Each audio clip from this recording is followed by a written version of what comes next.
Je voudrais simplement signaler, mais ça ne vous a pas échappé, que le comité qui avait été confié à Simone Veil a fait sur toutes ces questions un travail extrêmement intéressant.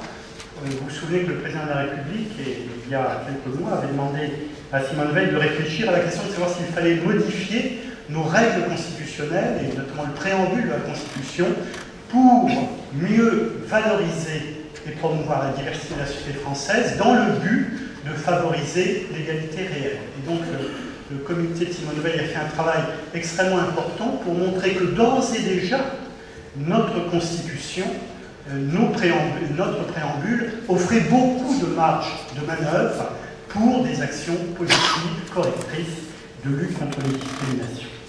Alors, comment nous-mêmes, au sein de l'agence, nous essayons, dans le cadre des orientations gouvernementales, de contribuer à la prévention et à la lutte contre les discriminations? Nous ne sommes pas évidemment sur le sujet du traitement des plaintes individuelles, qui est le rôle de l'autorité judiciaire et de la haute autorité de lutte contre les discriminations. Donc nous sommes plus sur le terrain de la prévention, des mesures correctrices et de l'action pour contribuer à atténuer ou à modifier les mécanismes qui produisent des discriminations. Et dans le fond, on peut distinguer un petit peu trois champs d'action.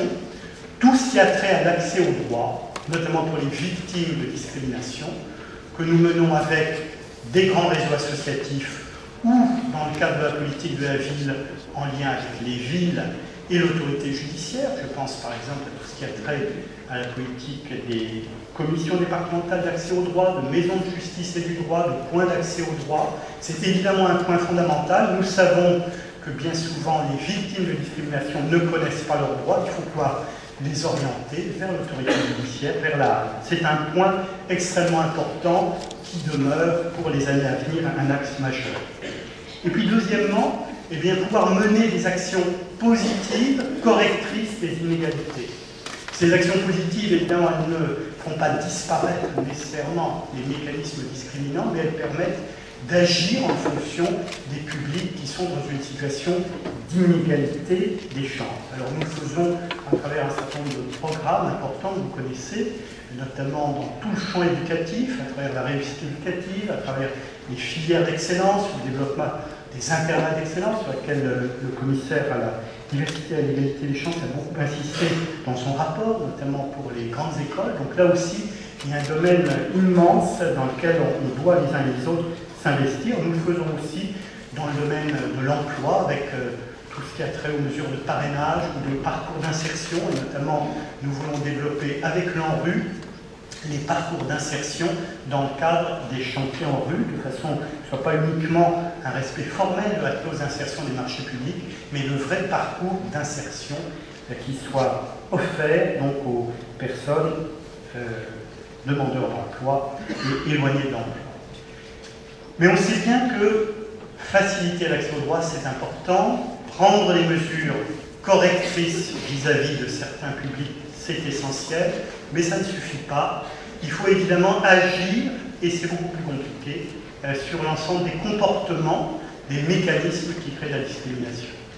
Et pour cela, il nous semble qu'il y a un premier sujet qui est extrêmement important, qui est la sensibilisation et la formation, que ce soit celle des services de l'État, que ce soit celle des élus, des acteurs dans le domaine du logement, de l'emploi. Ça, c'est un grand axe de travail. Deuxièmement, travailler sur les mécanismes de discrimination qui sont à l'œuvre dans les entreprises ou au sein de l'État. Et je vous donnerai par exemple deux exemples que vous connaissez bien. Bien sûr, travailler avec le monde de l'entreprise sur la promotion de la charte de la diversité et la modification des mécanismes de recrutement. Travailler aussi avec la fonction publique sur les mécanismes des concours. Par exemple, nous avons travaillé avec la Direction générale de la fonction publique en finançant une étude de l'INED sur toutes les personnes qui avaient passé les concours des IRA en 2008, pour voir concrètement s'il y avait à l'œuvre, dans le mécanisme des concours tel qu'il était organisé, des mécanismes de discrimination à l'égard notamment des populations d'origine immigrée, d'origine étrangère. Et très clairement, l'étude a montré qu'il y en avait en raison, et c'est maintenant bien connu, de la manière dont étaient organisées les épreuves de culture générale. Donc, la direction de la fonction publique a depuis modifié les épreuves, le type d'épreuve pour le concours des IVA.